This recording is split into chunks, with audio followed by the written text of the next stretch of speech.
Patrick. Well, thank you, first of all, so much, Rich, and thank you guys over at Michaels for hosting these classes. I think that these are incredible things, incredible opportunities for us to get right in front of you, teach you new things, and so I'm hoping that we can do that today. Now, as Rich said, we do have a couple of friends from Siser over in the comments, so if you have any questions during this, and I'm not able to answer them live, I know that that team is awesome and is going to be able to answer all of our questions. But today we are talking about unique ways that we can turn Siser heat transfer materials into things that could beautify our world. And today we're starting with, well, we figured Valentine's Day is right around the corner, so why don't we make some fun earrings? And then I also have something really cool to show you guys that I found over at Michael's while we were kind of setting up and getting ready for this class. So to start us out, I want to explain to you Siser. We always start these classes out by explaining the name, and yes, it is Siser, like the salad. It actually is the combination of our two original founders' names, Simona and Sergio. So next time that you are out and about and you hear somebody say Siser, Scissor, as most of us have, now you know. Now you can correct them. It's great. It's always a good thing. So with that said, I want to hop into a couple of things we're going to do today. We're going to be utilizing some heat transfer materials that you can find over at Michael's in Brick 600. We are going to be utilizing some sparkle as well as electric. And I think all of these these combinations of materials together are going to be really cool. Now you're probably asking yourself, Brick 600, what the heck is it and how do I use it? Well, Brick 600 is actually a thicker dimensional material. And I want to hop on the overhead here to show you exactly what I'm talking about. So your traditional heat transfer materials are flat materials. Well, brick has a little bit of depth and dimension to it. So what it really allows you to do is start to stack and layer these materials to give you a really cool 3D effect or a really cool multi-dimensional effect. So we're going to go ahead and do something with this.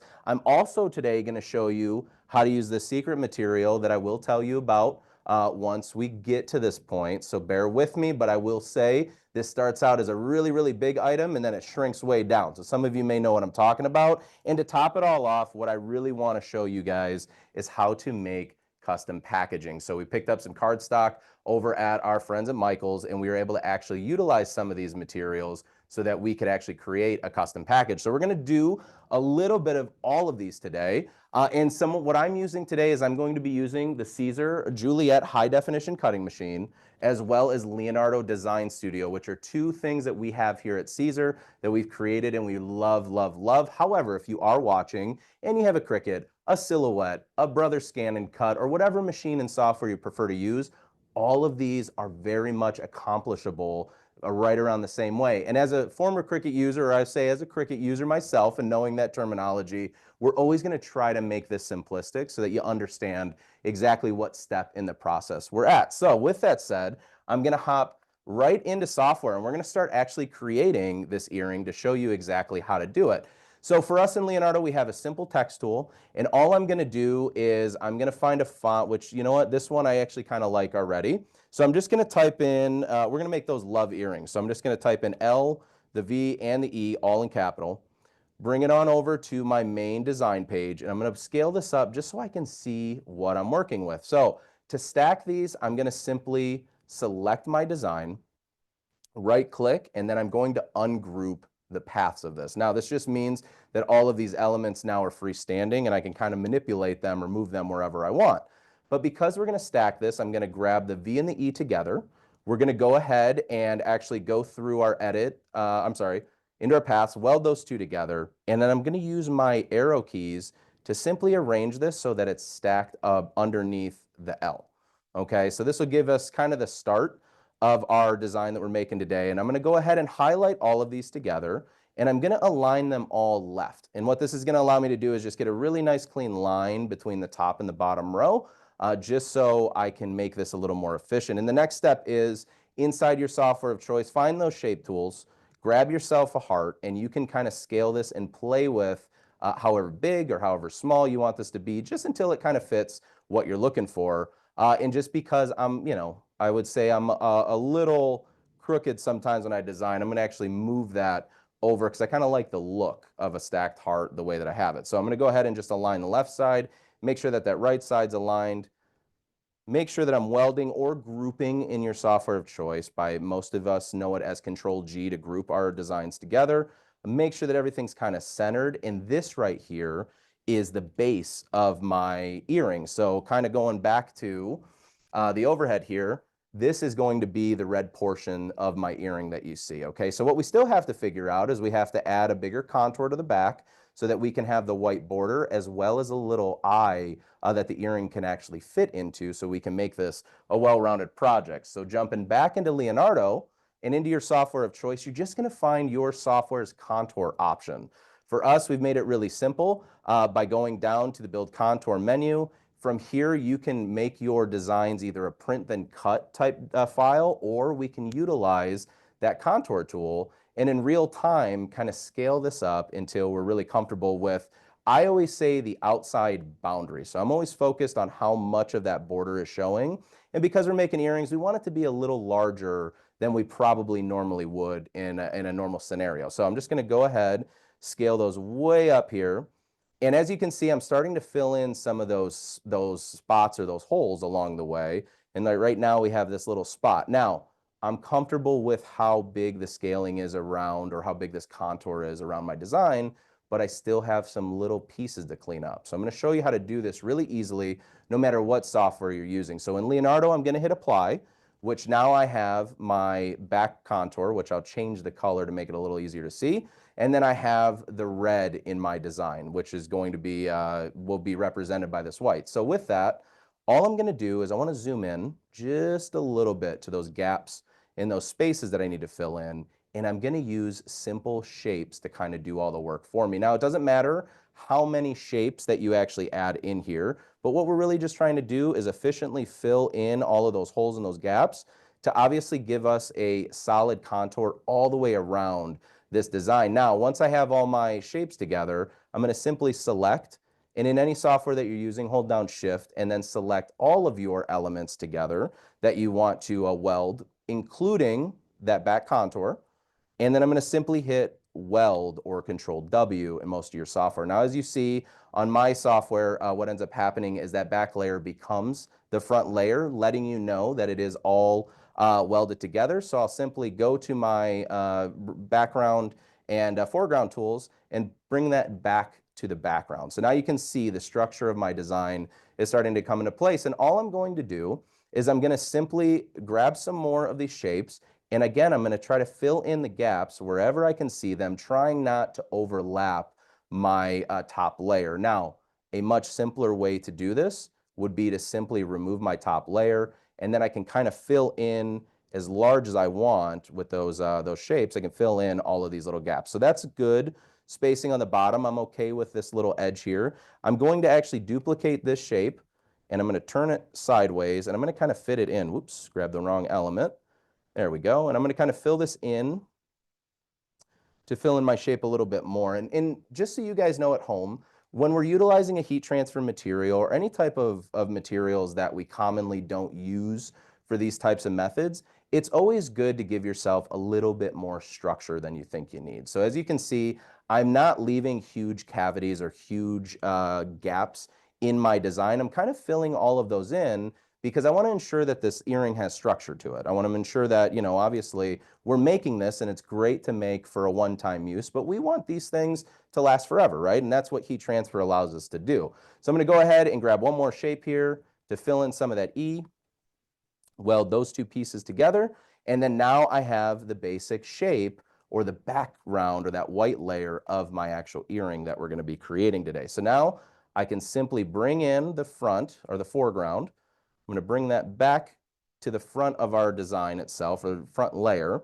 And then now the last thing that we need is we need a little eye hole. And I'm going to show you guys how to really simply make an eye hole for any type of earring, whether you're doing earrings, you're doing packaging, or anything else. And most people, when they see it at first, they're like, oh my God, I didn't even think about this. But I'm going to simply create one shape that's an even all the way around. So we'll do 2 by 2. And then I'm going to simply take this shape, copy and paste it. I'll change the color so I can see kind of what I'm doing. As you can see, I'm very color driven when I design. I like to be able to see all the colors so that I know what's going on. Select my top layer, and this is in every software, any software that you're utilizing. And I'm just going to make sure that I scale down that front circle or that front of my layer into, somewhere where I feel like I have enough structure to that circle, or what I'll have enough structure to that eye to hold something. And so I'm going to go a little bit smaller. Let's see, let me center these two again. We're going to scale this down just a little bit more because I think this might not be enough for us. So let's go ahead and scale that down just a little bit more. That should work. So here's what we've done. We've created a big circle and a small circle. So Patrick, how does this make an eye hole?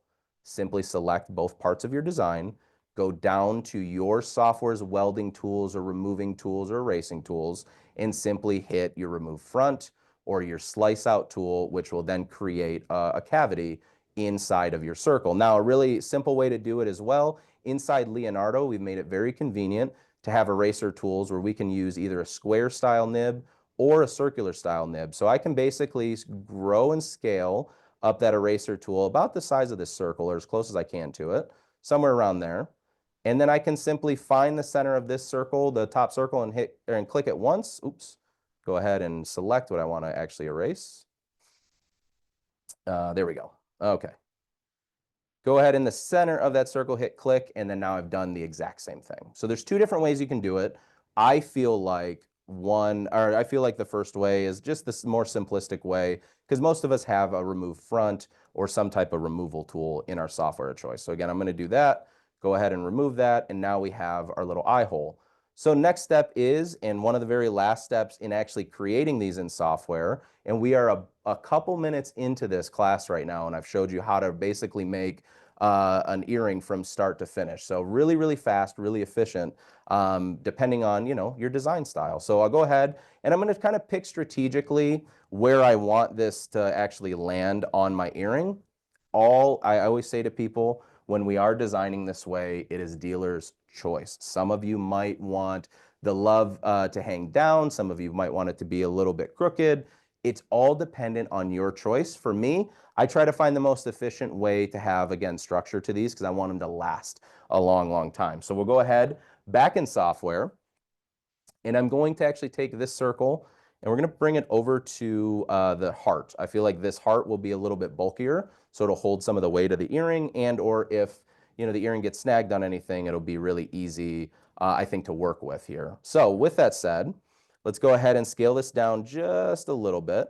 So once I'm comfortable with kind of the scaling of this eye hole, what I'm going to do is I'm going to select that element and then my background. I want to avoid the front. And again, easiest just to kind of move this out of your way so you don't even think about it. Select the eye, select the actual structure, the body of our design, and then we're going to simply hit Control W, Control G in your software of choice, whether you're wanting to weld them together or you're wanting to group them together as well.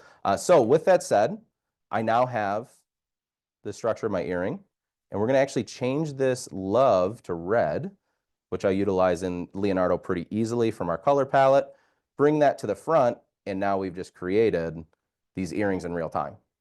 So it's pretty incredible. It's a pretty easy way to do this. And so then the next step, and I'm going to actually go over to my files here, because I've already kind of created these.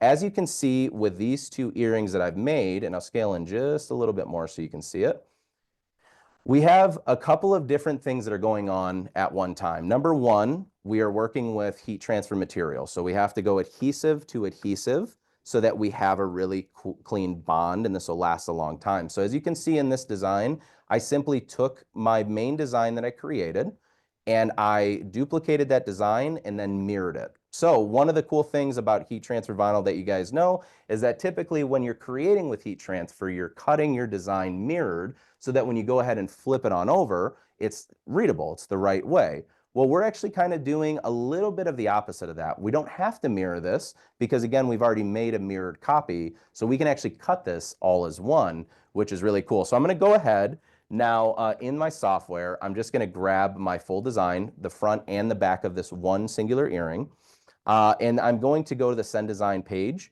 which will just allow me to send these on over. Now, as you can see in Leonardo, we break all of our files down by color, and this allows us easy structure when we're creating with Leonardo, or when we're creating anything. Now, with that said, I'm going to bring both of these up. I don't have to mirror these because I do have one readable copy and then I have one mirrored copy.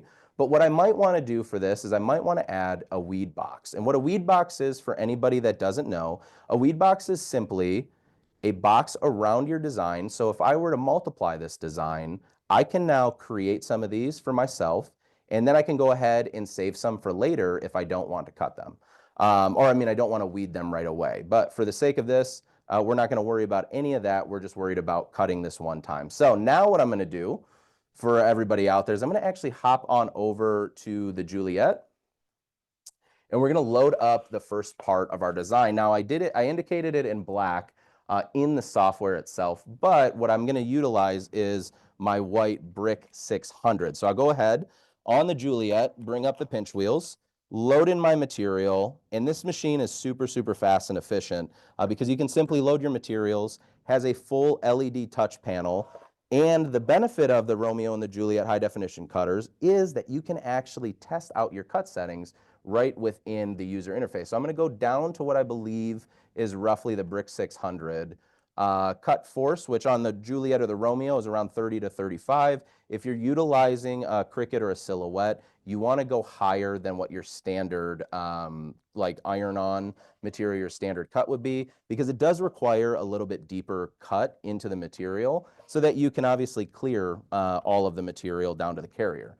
With that, as you saw, I just did is a quick test cut. And that's one of the cool options that you have when using the Romeo or the Juliet is I can actually test cut right on the machine. So by the time I've gotten over to the software, I know that my cut setting is perfectly honed in just like that, and I'm ready to start cutting. So I'm going to go ahead, bring my blade into the bottom left origin. And I know that's foreign for a lot of people in here, especially for us Cricut users and the Silhouette users out there, is that we're used to that origin point being in the upper right-hand corner, or I'm sorry, upper left-hand corner, but we've actually made ours to start in the bottom left-hand corner so we can see the material advance as it cuts. So in the event that we have an issue or we have a miscut or we have some problem, all I have to do is cut off what I don't need and I can start again without losing my entire project. So what I'm going to go ahead and do now is simply use an option that we call the area test. So in software, there's a little area test option, and what this does is it basically runs the parameter of your cut, as you just saw, and I'll do that one more time because I know it goes kind of fast, but it doesn't actually drop the blade. So in the event that I have material or I have a design that might be a little bit longer than my actual material, or I'm afraid it will be, I can utilize that area test to make sure I'm not going to fall off my page. So now that we're all set and ready to go, I'm going to simply hit cut. And as you can see, these are pretty small. As that's going through, I'll show you. I mean, these earrings are pretty small. So not only is this material, you know, 5 times almost the thickness of a standard heat transfer iron-on material, or what we call EasyWeed, but the actual cutter itself, with the efficiency of that, we can get these done really, really quickly utilizing the standard blades that actually come with your machine itself. So I'm going to go ahead and pull that material out. I'm going to grab my next layer. And as you see, I'm kind of talking through this project as I'm working on it. And that's one of the benefits of the Juliet. It's super quiet, so I can actually have a conversation with you guys. But also, I can get projects done quick because of the speed that this machine delivers. And I'm going to bring that cut setting down just a little bit and go ahead and move on to my red layer. So now you'll see kind of in real time, Juliet is cutting away. I'm going to go ahead and grab these and start kind of weeding out my first layer here. Alrighty. Let's grab that first layer and weed it out. Cool. All right. So first layer, as I was cutting, I'm already weeding away. So first layer is done. Now I can go on over to the overhead. I can show you guys in real time me kind of weeding this away. Now, I like to, when I weed, I like to find all of the cavities where they dip. And you guys can tell me, you know, whoever's watching, if this is kind of your style as well. But for this actual material itself, as you can see, there's cavities inside of the E, or there's pieces in the E that need to be pulled up. And same with the V. I kind of like to do those ahead of time because I feel like when I get into weeding, it makes it much more efficient for me anyway.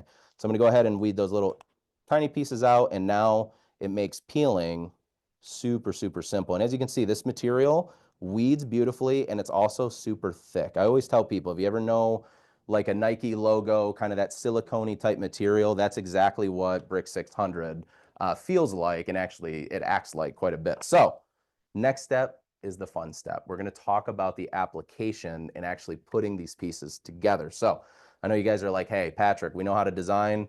I want to know how to put them together. So let's get on to that step. So I'm just going to simply cut out the front part or the front layer or foreground of my design, should I say. And then I'm going to go ahead and I'm going to actually take the two sides of my design. I'm going to cut those in half because I'm going to press these separately from each other. We're going to double check our heat press for this type of project. Typically, we're pressing any of our designs between 305 degrees to 310 degrees for 10 or 15 seconds. Some materials require a little bit more heat. Some require a little less heat. But for the sake of this conversation, I'm going to actually drop the temperature on my heat press down to about 300 degrees, okay? And because we're not applying to a physical fabric, but we're also not utilizing a lot of pressure on the heat press to get this done, that's the reason why I'm able to scale that temperature down just a little bit there. So let's go ahead. While I'm cutting these out, Rich, I don't mean to put you on the spot, but is there any big questions that anybody has? Because I know I just talked a lot for like 15 minutes straight or 20 minutes straight, sorry, but I want to make sure we answer any questions along the way too. Yep, so far no questions. Everyone seems to Okay, be following along quite well and awesome. throwing a few Okay, comments in there. They really liked your tip on how to weed through those small pieces there. So beautiful. that was great.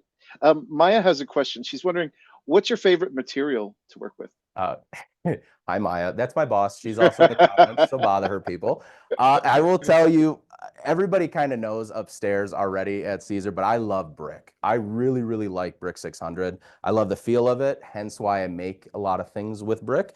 But I also really love, we have a brand new product called Pure HT, and it is the first of its kind in the industry. It is a fully compostable heat transfer material, and we actually got lucky enough to have a BPI certification for that product. And actually on the live, it was funny because Maya was lovely enough to volunteer her plants in her office for us to test this, theory out that would this actually biodegrade within that time frame that we're telling people, which is at 90 to 180 days. And what ended up happening is I believe that it was only in that plant for roughly maybe 40 days tops. And I could not find it on the live. And anybody that watches our content, I know that I see a couple people in here, Roseanne and others, but anybody that watches our content knows that I do a lot of stuff live, even if I'm not sure it's going to work, because I always feel like being honest with you, and we always feel like being upfront with you. If it's not going to work, we want you to see it. And that was one that I was very, very impressed because I could not find it anywhere. And the only thing I could find, because the only identifier we could use is the carrier that doesn't biodegrade or compost, I found that inside of there. So we were very happy about that. And it's an awesome product. And it's beautiful to couple with a lot of different products that we have here at Caesar. So thank you, Maya, for prompting that. But yes, that is my favorite material. All right, so here's what I'm going to do. I'm going to actually make a slight adjustment to this camera because I want to actually show you really, really in depth on the cutter here. Or, I'm sorry, not on the cutter, but the heat press, exactly how we utilize this Brick 600 material. So like I said, with Brick 600, it's a dimensional material, which means that for you guys at home, it is a little bit thicker than what you're used to working with. So sometimes it takes a little bit of practice to make it perfect, right? We always say practice doesn't make perfect, but practice does make improvement.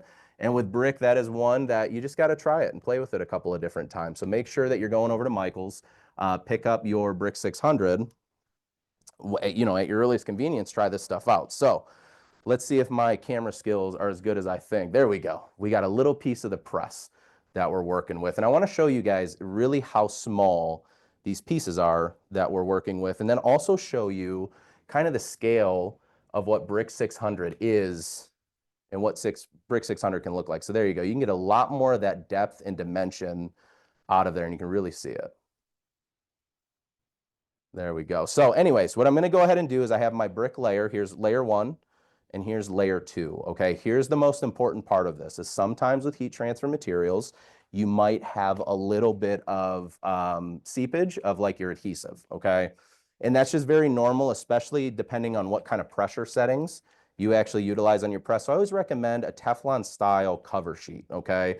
And this, what this does is this just allows us to make sure that the adhesive doesn't actually adhere to anything, so that we can make a really fun, cool project without actually jeopardizing you know, our final project itself. So with the platen a little bit warm, what I'm doing is I'm actually going to put that brick down, because what that will allow it to do is start to kind of flatten out, and it's going to make the process of actually putting these two pieces together a lot easier for me.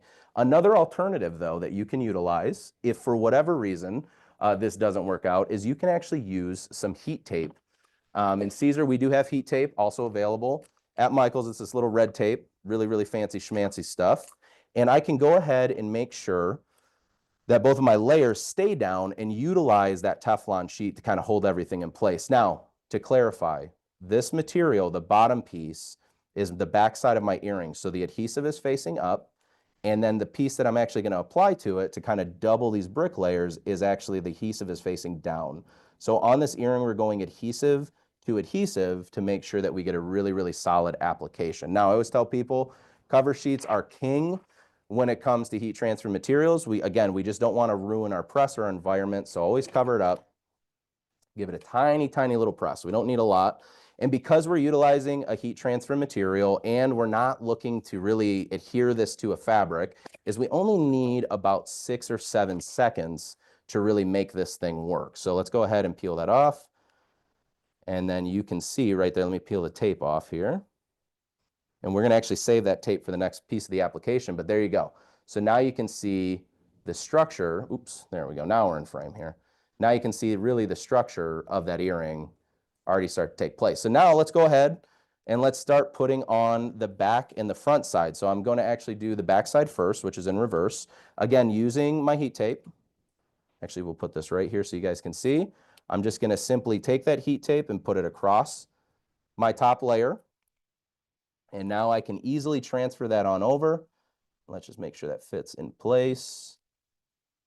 All right, and if you're anything like me, this is the part where your OCD will kick in, because you want all those contours to be perfectly even around, but I always say be patient, because it will happen, I promise. All right, so let's go ahead and cover that on up, and we're going to simply heat apply that. Now I can already get, just to speed up my production, I can already grab the next piece of heat tape and grab the back side or the other side of my design, so that once I'm ready, while this is basically still warm, I can go ahead and simply remove my heat tape. I don't want to remove the carrier yet, but I'll remove my heat tape, flip it on over, and then I'm going to go ahead and apply the backside. So with Brick 600, a lot of times when we utilize this material, we always say that it's a warm or a cold peel, which basically means you want to allow the material to cool off just a little bit before you actually peel both sides of the material itself. So what we're going to do is I'm going to go ahead and set this on to the side. We'll let this one cool off.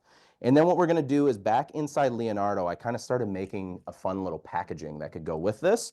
So I want to show you guys exactly how to start that from start to finish. Now for those elements, I've already cut them out. So we're going to weed them together just because you guys don't want to sit and watch me cut and weed all day. But I want to at least show you how to start structuring a cool little packaging. So this is actually what we're going to be making. Let me go over to my heat press view again.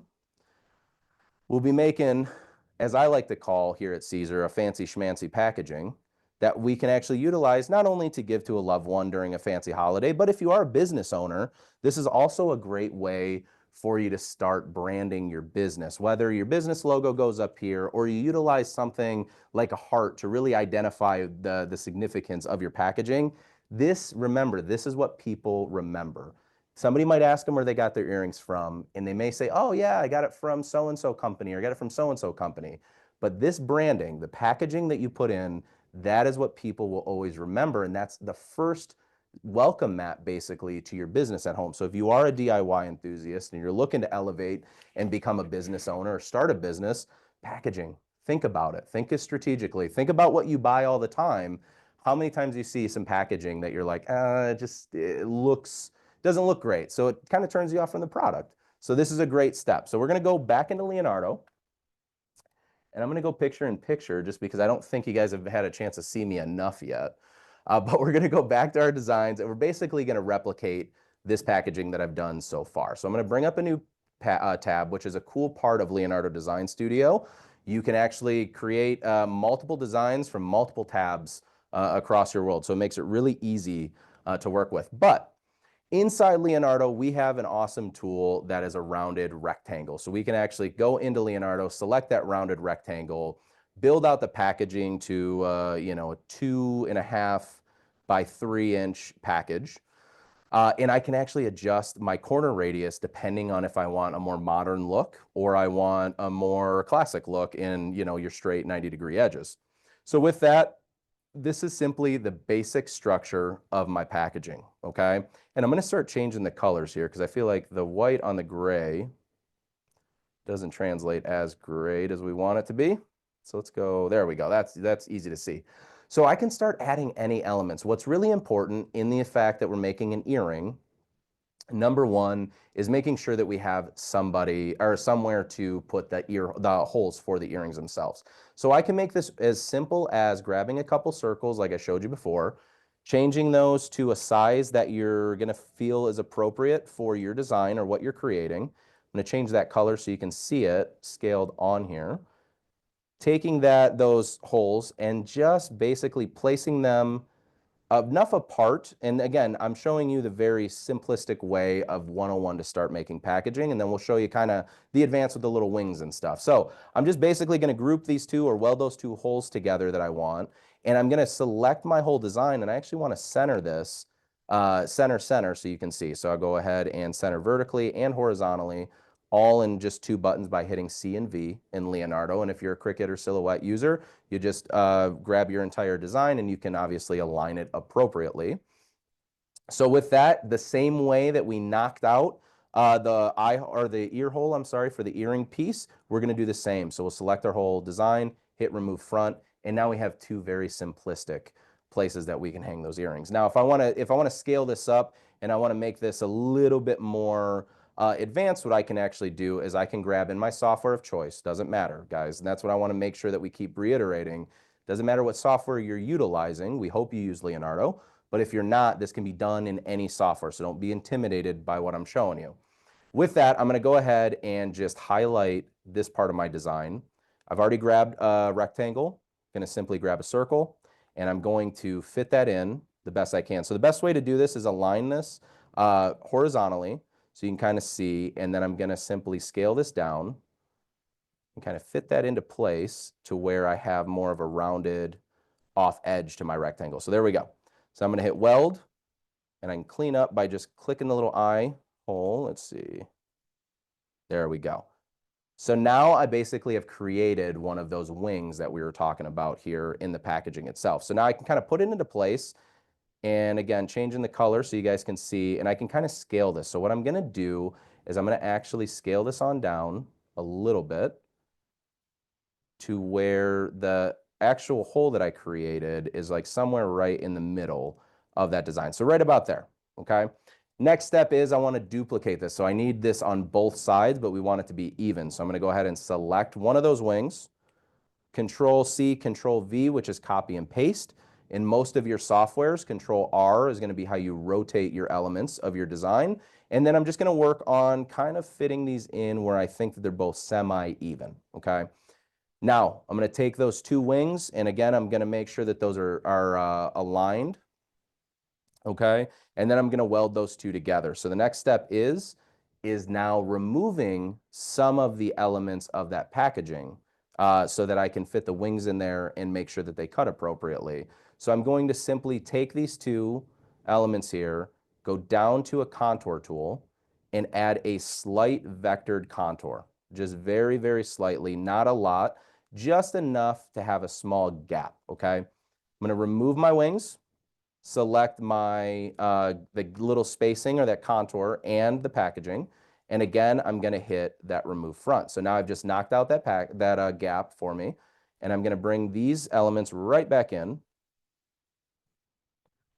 And I'm just going to fit those appropriately. So now I know that when I actually go to cut this design, it will cut out the wings themselves around, or I'm sorry, it'll cut out, yeah, the wings itself so that I can kind of upscale this packaging a little bit. And again, like we said before, it's just really throwing the hole back in to these Go one by one, make sure that is right there, kind of centered to our design. I'll make a duplicate copy, bring that on in, make sure both of these are scaled and then grouped and then also scaled with the blue because we obviously want it to be center of both elements. And then I'm going to select my wings, select the holes, and hit remove front like we just showed you. So now I just showed you the basic structure of creating. Let's go back over to the heat press. Oh, not that one, the heat press here. Showed you the basic structure of how to actually create wings that will then cut out properly for you. Okay. And then the next step is utilizing that hole punch itself. I can then create my heart to obviously make that a little bit more of a, I don't know, I think it's more festive. For me, I like it. I like branding. I think that that works really, really well. So the next stage is how do we decorate this thing?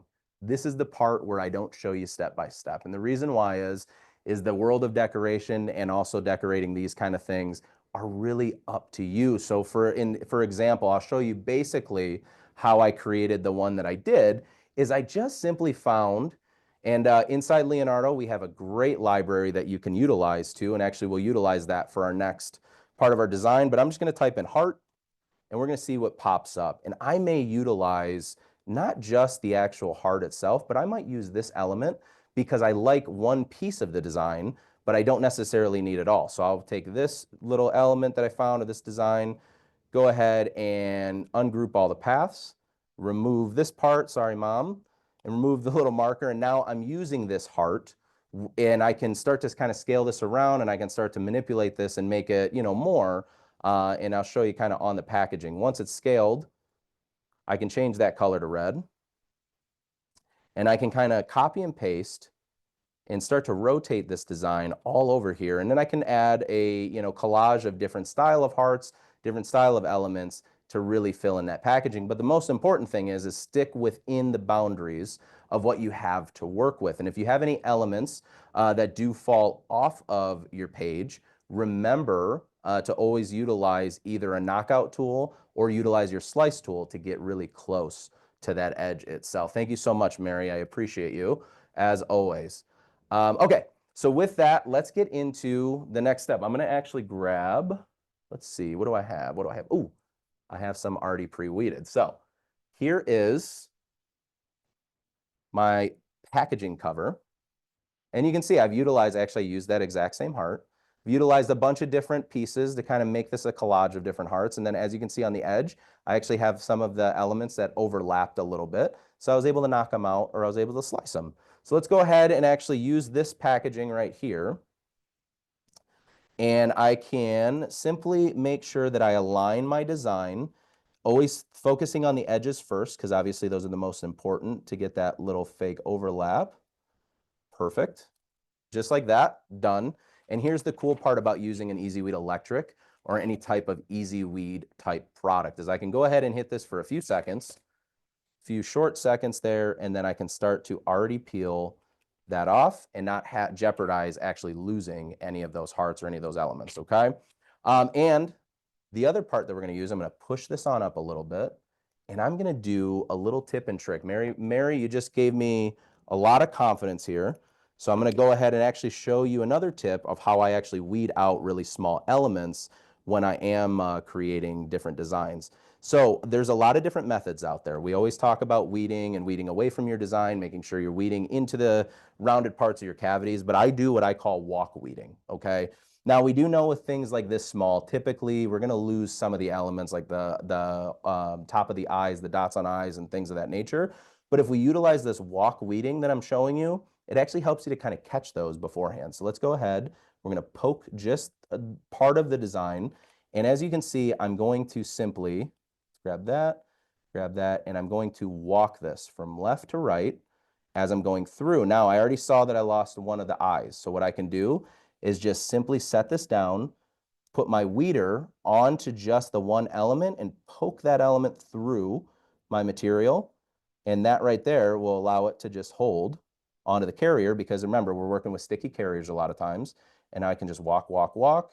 And I know that there's one more eye in this name. So again, I'm just going to poke my weeder through that spot and that will catch. And just like that, we've now weeded it out. So you don't have to necessarily be really aggressive. And you don't have to be overly soft with the material itself. It will work, and it's definitely something you can play around with and be aggressive with. But I just like to make sure when there's really tiny elements, especially for us at home, because I'm the same way, where I'm a little bit hard of sight when I'm working in my office at home, you know, makes it just a little bit easier. So again, do a little bit of cleanup on this, just making sure that I get all those little pieces off. Bring this packaging back down, and I'm going to do it this way so you guys can all see the cool reveal together. Alrighty, and let's go ahead and put our name down. And these are multiple materials. Remember, guys, we're utilizing EasyWeed Electric as our red.